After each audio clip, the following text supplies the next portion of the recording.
Hey everyone, welcome back to the workshop.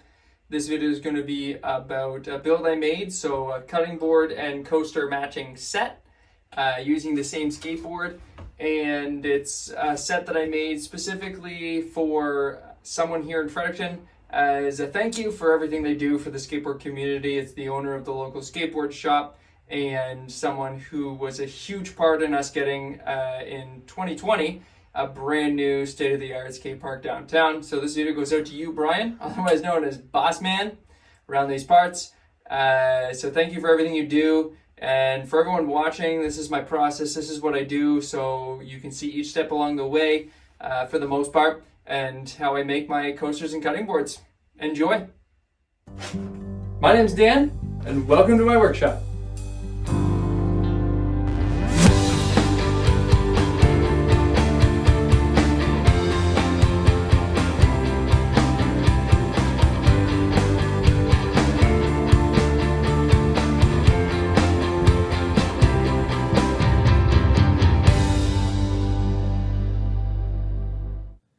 The first step is always getting the skateboard prepped, which I had already started here, and so I'm just going to start by cutting off the rounded edges of the board, leaving the least amount of waste possible.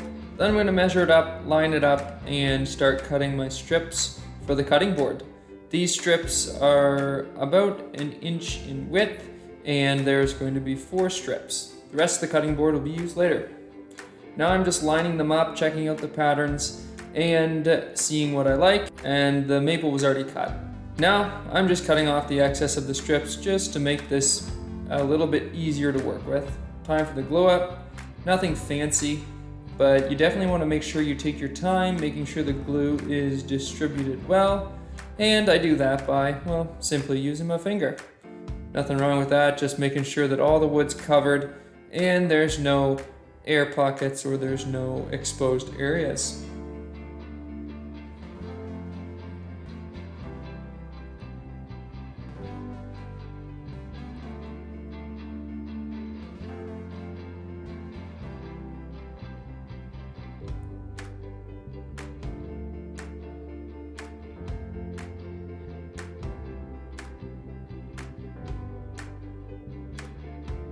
So I put blocks on top and underneath, and then I clamp these blocks down on each side, 4 clamps in total, and this just keeps the board from bending when I clamp it along the edges. And you definitely don't want bending, so it's good to do.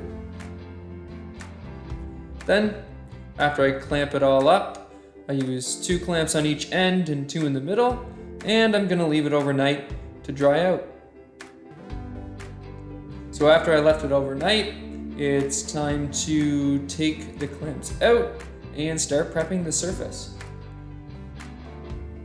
First, I'm going to need a little force to get these blocks off though, as they did dry with wood glue, but the tape does help get these off a little easier.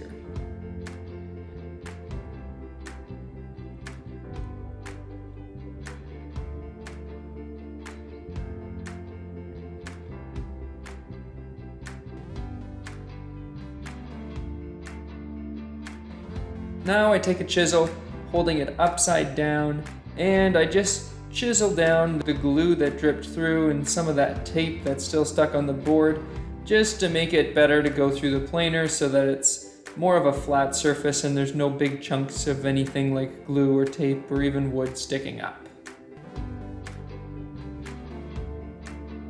Now it's time to square off the edges, so I'll just line it up with my square and measure it and cut it with my tiny little crosscut sled. Although the crosscut sled is nothing fancy, it definitely does a good job at what I need it to do.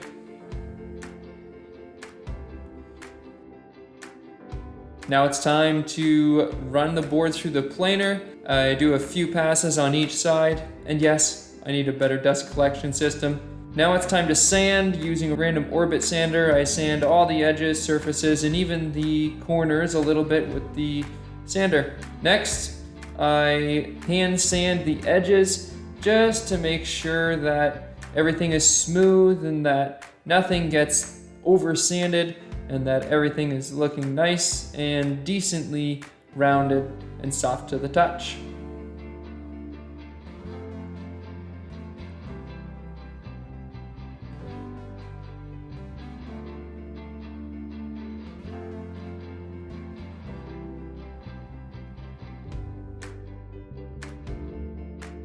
Next is the water pop. I spray water on the board to help it get used to being wet, which brings out some of the fibers, and then I'll sand it down again. This avoids having a fuzzy feeling on your cutting board after its first wash in the kitchen. So I'm just rubbing the water in, and I'll let it sit for a bit to make sure those fibers get active. So I already filmed the sanding process. After the water pop, I sand again, and then I water pop again, and then I sand again. And now we're getting into the end, so that's already done. Now I'm drilling holes for the cutting board feet. Make sure they're all prepped and ready to go.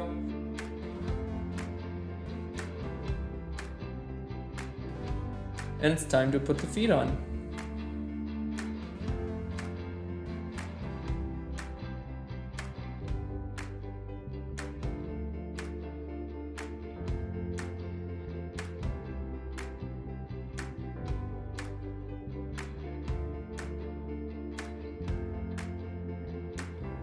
I forgot to film the oiling process, but I apply food-grade mineral oil and let it soak in before applying the wax. And now what I'm doing is applying some cutting board wax all over the board. This should be reapplied throughout the life of the board, and it helps keep the board fresh and healthy. Now it's time for the coasters. First, I'm cutting maple strips at around 15 inches in length.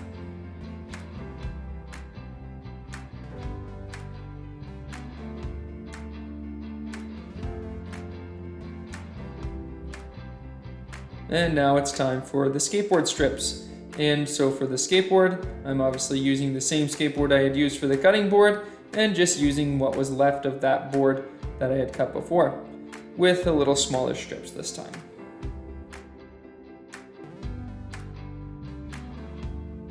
Now it's time for the glue up. The process of the glue up for coasters really is pretty well the same as for the cutting boards.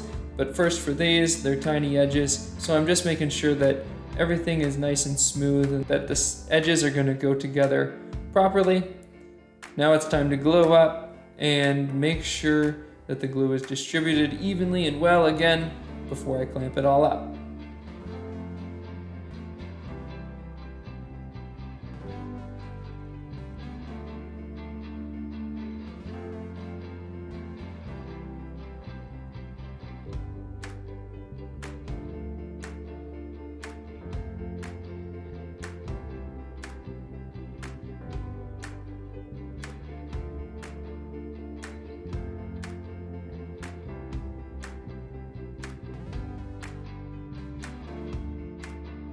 And I use blocks again for clamping, just to make sure that nothing gets bent or twisted.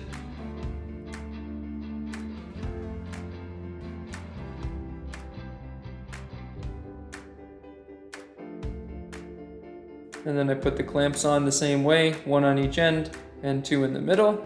And we're ready to go, and we'll leave it for overnight to dry again.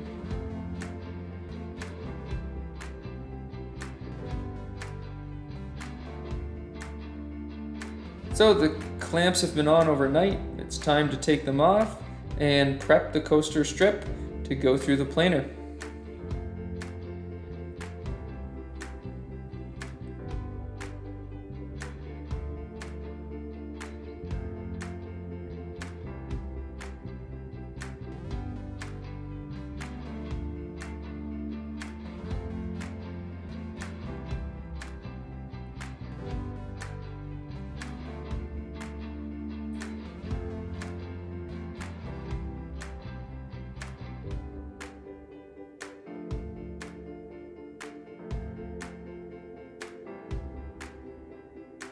And here's a closer shot of how I prep things with a chisel before running them through the planer, just slightly shaving off a little bit of wood and all that excess glue that seeps through.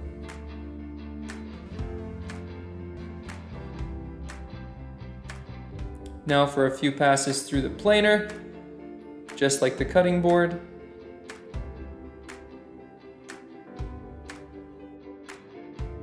and the coaster strip is ready to cut.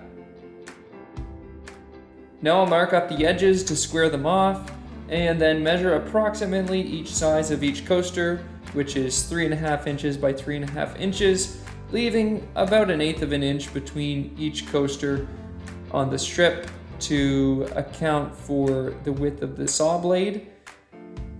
Then I'll cut them up and I will square them off and even them out all together afterwards.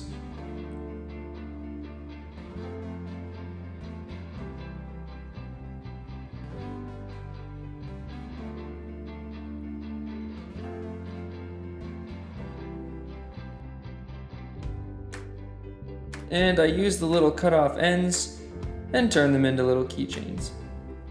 Now I have them stacked up, raise my blade, and I'll cut the edges so that that edge is fully even. And now it's time to sand. The sanding process is give or take the same as the sanding process with my cutting boards. And lastly, after they're sanded, I apply 1 coat of boiled linseed oil to each coaster. This leaves them water resistant, but gives a nice natural wood finish at the end.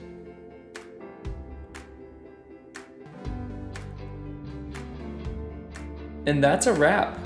I love how this set turned out and can't wait to make more unique matching sets just like it. Thanks for watching.